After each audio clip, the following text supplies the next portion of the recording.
Hi everyone. So I'm recording this. It's about 6 p.m. in Iceland right now. I'm under Northern Lights.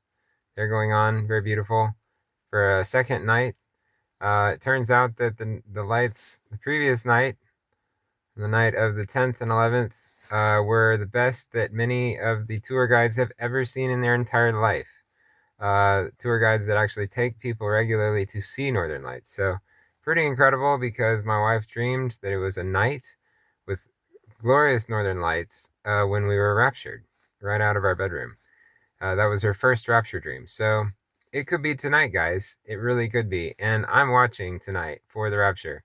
The evidence for January 11 was so astounding. It's one of the most incredible pointers God's ever given me to a specific date. And so we still have about 17 hours left while the 11th is somewhere on Earth. And I'm going to be watching that whole time for the rapture, but especially tonight because we saw that it was night where we were when the rapture happened. So, yeah, and if this date passes, we keep watching.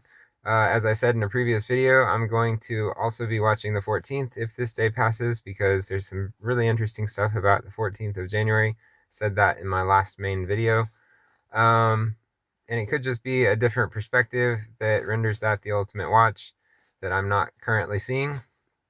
And if not that, well, uh, then I'm going to be just taking some time to try and understand from the Lord, why did you point so strongly to the 9th through the 11th? Now, of course, we can see already that the world is changing dramatically since especially January 3rd, right? And that's incredible because the whole menorah watch season was ultimately pointing down to January 5, January 7, and then we've been looking kind of based on that toward ultimately January 9 and 11, 9 through 11. So it's kind of obvious that actually something is happening right now. And of course, God is pointing us to that. Of course, He's always telling us, look for the rapture. But sometimes He tells us to look for the rapture at a place that is a global turning point, and it's not the rapture. That's happened to me a number of times. So we keep looking if this isn't it, but hey, I still think it's it. I still think this is it. Stay watching.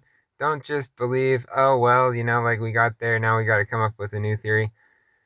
If we always do that, guys, if we always get to the day we were watching and then suddenly start looking at another date, well, then what's the point, right? We need to be watching the day that Jesus is going to come when He comes, right?